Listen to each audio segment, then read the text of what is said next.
بسم اللہ الرحمن الرحیم۔ تمام دوستوں سے التماس ہے کہ دین کے معاملے میں جو بھی ویڈیو آئے، بات ہو، اس کو توجہ سے سنا کریں، شاید آپ کے زندگی کے کچھ کام آ سکے۔ ویسے ہمارا حال تو پورا سارا ہے کہ ہم کہہ کچھ نہیں سکتے کیونکہ ہماری اتنی جرت نہیں ہے، لیکن اسلام سے ہم اتنے دور ہو چکے ہیں کہ حی علی الصلاح اور حی علی الفلاح ہمارے کانوں میں روز آتی ہے، لیکن ہمیں کوئی پرواہ نہیں ہے۔ نمبر دو، اس کے بعد اسلام، کلمہ پڑھنے کے بعد ہم اسلام میں داخل ہو جاتے ہیں۔ جب ارکان اسلام پہ عمل کرتے ہوئے پہلا رکن، دوسرا رکن ہے نماز۔ ہم نماز سے اتنے غافل ہیں کہ ہمیں پرواہ تک نہیں۔ اللہ رب العزت نے فرمایا ہے، جو بندہ نماز نہیں پڑھتا میں اس سے بری و ذمہ ہوں، یعنی وہ بندہ میرے ذمہ میں نہیں ہے۔ وہ جہاں گھومتا پھرتا رہے، سرکشی کرتا رہے، میرا اس سے کوئی تعلق نہیں ہے۔ میرے بھائیوں، زندگی کے مقاصد کو سمجھیں، جہاں جو مقصد ہے اس کو حل کرنے کی کوشش کریں۔ نماز کا ٹائم ہے تو نماز پڑھیں، کاروبار روزی رزق کا ٹائم ہے تو وہ کریں، نیند کا ٹائم ہے تو نیند پوری کریں، اپنے حقوق ادا کرنے کا ٹائم ہے تو حقوق اللہ ادا کریں۔ اگر حقوق العباد ادا کرنے کا وقت آ جائے تو حقوق العباد ادا کریں۔ اپنے نفس کو پاک رکھیں، اپنے کردار کو پاک رکھیں، اپنی زندگی کا جو بھی مسئلہ ہے آپ تہ دل سے اللہ کے حضور گوش گزار کریں کہ اے میرے مالک، مجھے صراط مستقیم پر چلا، مجھے سیدھے راستے پر چلا، تاکہ میں انسانیت کی بھلائی کرتے ہوئے تجھ تک پہنچ سکوں۔ میری تو چند سیدھی سادھی باتیں ہیں، میں نے کوئی اتنا بڑا ویلاگر نہیں ہوں، اتنا بڑا محقق معلم نہیں ہوں، صرف سمجھانے کے لیے بات کر رہا ہوں کہ شاید کہ تیرے دل میں اتر جائے میرے بات۔ ورنہ بڑے بڑے خطیب پڑھے ہیں، علماء پڑھے ہیں، محقق، مفسر، پروفیسر حضرات پڑھے ہیں، تو میرے سادہ سے الفاظ میں بیان ہے کہ اپنا ٹائم ضائع مت کرے۔ ہو سکے دنیا داری کے کام چلو کرتے ہیں، لیکن دین کے لیے، اللہ کے لیے جو وقت ہے وہ نماز کے لیے ضرور نکالیں۔ قرآن پاک کی تلاوت کریں، اپنے بچوں کی، اپنے خاندان کی جہاں تک ہو سکے تربیت کریں۔ میں اس چیز پر زیادہ تر زور دیتا ہوں کہ غصہ نہ کریں، غصے سے معاملات بگڑتے ہیں۔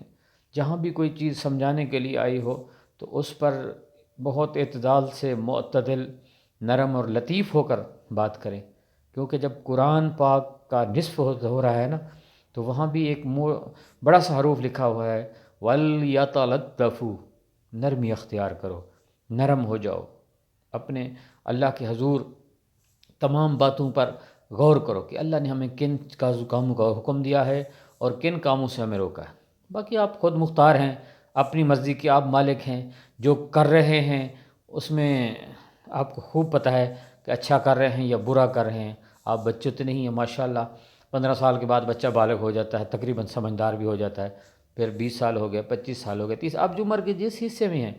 ہاں، آخری بات اور پتے کی بات بتا رہا ہوں، جو بندہ 40 سال کا ہو گیا ہے تو اس کو چاہیے اب خوب غور کرے، ورنہ جو 40 سال کے بعد وقت شروع ہوتا ہے نا، وہ 40 سال کے بعد یہ وقت ہوتا ہے کہ حدیث پاک کے مفہوم کے مطابق، اللہ پاک مجھے کمی بیشی معاف فرمائے، کہ جب بندہ 40 سال کا ہو جاتا ہے تو فرشتے اس کو دیکھتے ہیں کہ یہ بندہ اب کثرت سے نیکیاں کر رہا ہے، تو وہ لکھا جاتا ہے کہ اس کا سفر جنت کی طرف ہے، اور اگر یہ گناہ کر رہا ہے 40 سال کے بعد بھی یہ نہیں بدلا تو سمجھو اس کا سفر جہنم کی طرف ہے۔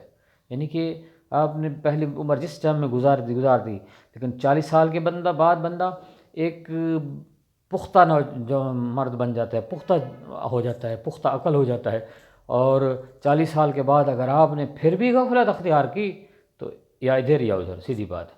اگر اچھائی کی طرف راغب ہو گئے، حقوق اللہ سے ادا کیے، حقوق العباد سے کیے، نماز ٹائم پہ پڑھی، اس کے بعد نماز قرآن پاک کی تلاوت کی، سچ بولا، حرص کی حلال کمایا، تمام رشتہ داروں سے اچھا سلوک کیا، دوست محلے دار، یعنی کہ حقوق اللہ اور حقوق العباد بالکل صحیح طریقے سے ادا کرنے لگ گئے، سمجھے 40 سال کے بعد آپ کا جو سفر ہے وہ جنت کی طرف ہو چکا ہے، آپ جنت کی طرف رخ کر چکے ہیں۔